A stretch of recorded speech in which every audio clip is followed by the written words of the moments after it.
لیکن آج کیا ہوا؟ آج ہماری منزل ہم سے گم ہو چکی ہے۔ آج ہمیں اپنی منزل کا پتہ ہی کوئی نہیں ہے۔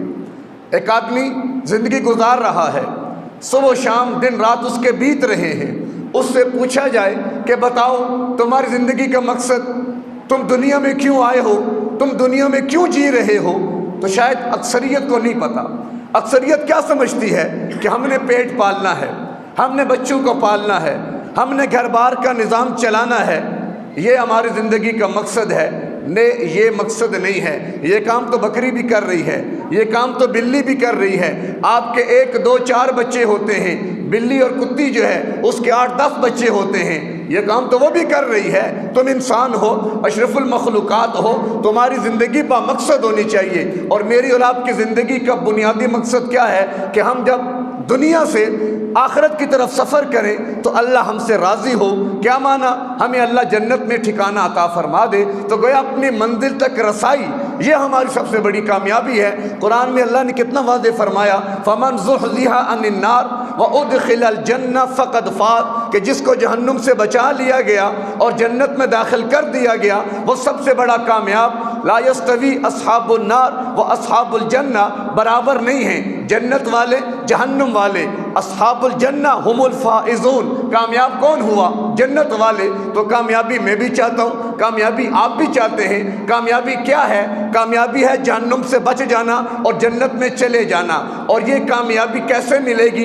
جب وہ اعمال اختیار کریں گے جو جنت میں لے کر جائیں، اور ان چیزوں سے بچیں جو ہمیں جہنم کی طرف گھسیٹ کر لے جائیں۔ اور یہ کیسے پتہ چلے گا؟ جب ہم اپنے آپ کو اللہ کے محبوب پیغمبر کی اتباع میں، ان کی پیروی میں دے دیں گے کہ اصل وہیں سے پتہ چلے گا کہ جنت کا راستہ کون سا ہے، وہیں سے پتہ چلے گا کہ جہنم کا راستہ کون سا ہے، کہ راستہ تو طے ہے، بات طے شدہ ہے کہ شیطان نے اپنی محنت چلا رکھی ہے، ابلیس اپنی کروائیوں میں لگا ہوا ہے، لیکن مقابلے میں اللہ کے بندے بھی ہیں جو ابلیس کی محنت کے خلاف رحمان کی محنت کو لے کر چل رہے ہیں۔ اب وہ کسی بھی طبقے سے تعلق رکھتے ہوں، کسی بھی شعبے سے تعلق رکھتے ہوں، شعبے سارے جو دین کے متعلقہ ہیں، تو بالآخر کبھی نہ کبھی یہ اللہ کا دین دنیا پہ غالب آ کر رہے گا۔ میری اور آپ کی زندگیوں میں دین آ کر رہے گا۔ جب یہ معاملہ ہوگا تو سمجھ لیں کہ ہم کامیاب ہو گئے۔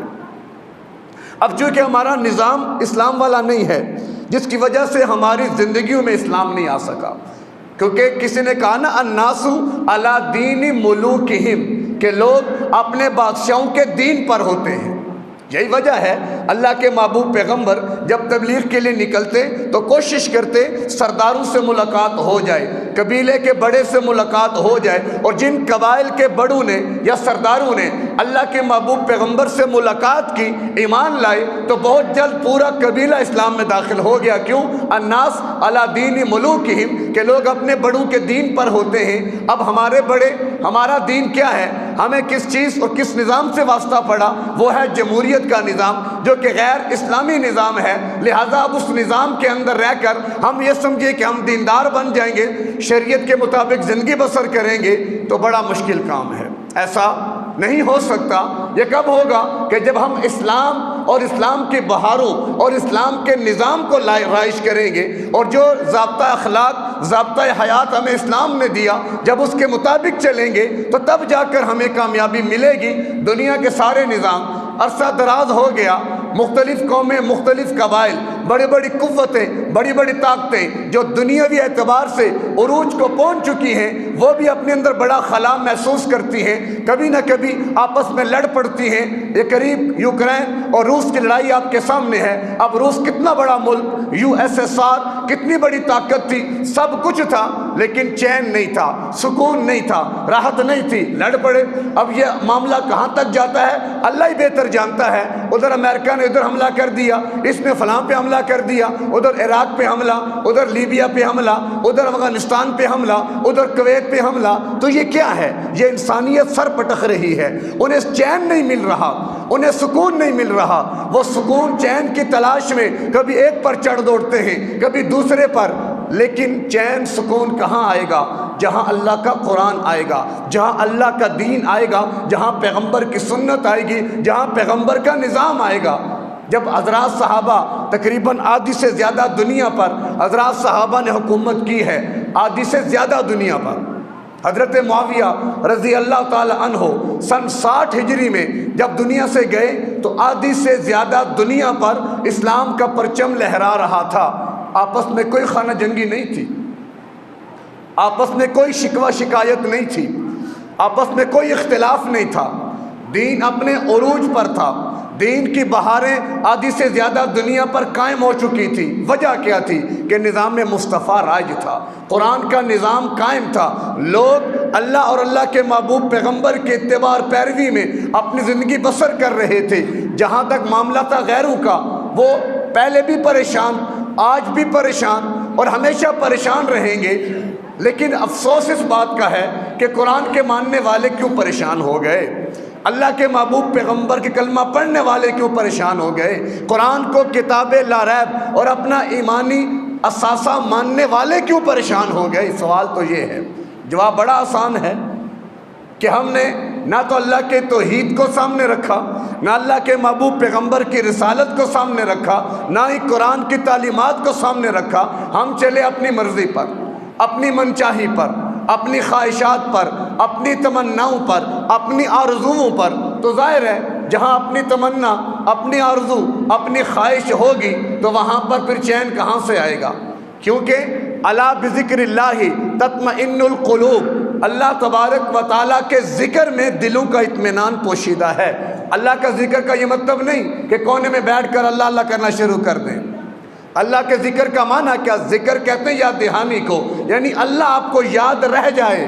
آپ گھر میں ہیں، اللہ آپ کو یاد ہے، آپ بازار میں نکلے، اللہ آپ کو یاد ہے، آپ اپنے انفرادی زندگی میں اللہ آپ کو یاد ہے، آپ اپنے اجتماعی معاملات میں اللہ آپ کو یاد ہے، آپ سیاست میں ہیں اللہ آپ کو یاد ہے، دکان میں بیٹھے ہیں، ملازمت کی سیٹ پر بیٹھے ہیں، کوئی بھی دنیا کا کام کر رہے ہیں، اللہ آپ کو یاد ہے۔ اللہ کی یاد دہانی کا مطلب کیا ہے؟ کہ میں جہاں بھی ہوں، جس مقام پر ہوں، میں اللہ کے سامنے جواب دہ ہوں۔ اللہ نے مجھ سے پوچھنا ہے، اللہ نے مجھ سے سوال کرنے ہیں، میں جواب دہ ہوں۔ جب یہ جواب دہی کا تصور ہمارے دل دماغ میں آئے گا تو پھر ہمارا قبلہ سیدھا ہو جائے گا، پھر ہم بالکل سیدھے ہو جائیں گے۔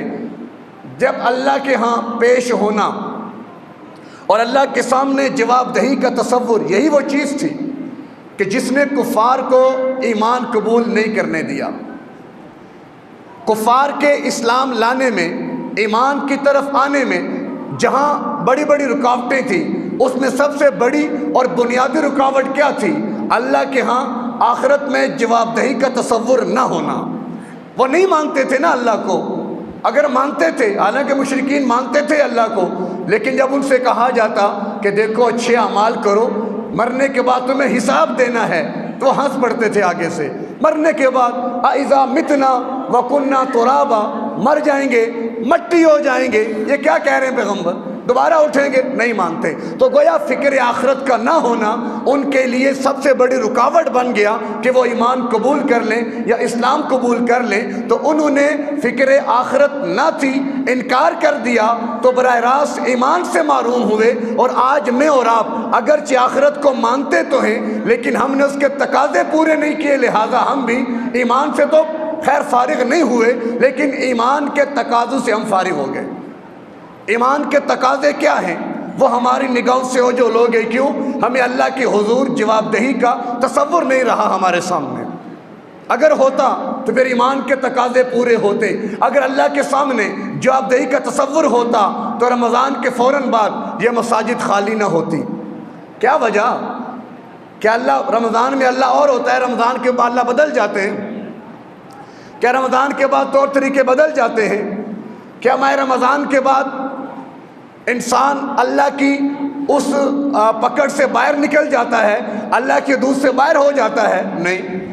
جو اللہ رمضان میں وہ غیر رمضان میں بھی ہے، جو حدود اللہ کی رمضان میں وہ غیر رمضان میں بھی ہے، جو قدرت طاقت ارادہ اللہ کا ماہ رمضان میں وہ غیر رمضان میں بھی ہے۔ تو پھر کیا وجہ کہ رمضان میں تو جگہ نہیں ملتی تھی اور غیر رمضان میں تو بندے نہیں ملتے؟ کیا وجہ؟ وجہ ایک ہی ہے کہ آخرت کی جواب دہی کا تصور آج ہمارے دل دماغ سے مسخ ہو چکا ہے، فکر آخرت ختم ہو چکی ہے، جس کی وجہ سے نمازیں جا رہی ہیں تو جاتی رہیں، ہماری ذکر اذکار تلاوت جاتی ہے تو جاتی رہیں، نبی کی سنت جاتی ہے تو جاتی رہے، دین جاتا ہے تو جاتا رہے۔ کیوں؟ ہم نے کون سے اللہ کو جواب دینا ہے؟ نہیں، جواب دینا ہے۔ لا یزال قدم ابن آدم حتی یسأل عن خمس، جب تک 5 سوالوں کے جواب کل قیامت کے دن نہیں دیں گے ہمارے قدم اپنی جگہ سے ہل نہیں سکیں گے۔ 5 سوالوں کے جواب دو گے تو قدم ہلیں گے۔ سوچیں، تصور کریں، اب وہ سوال کیا ہیں؟ اب تفصیل میں جانے کا موقع نہیں۔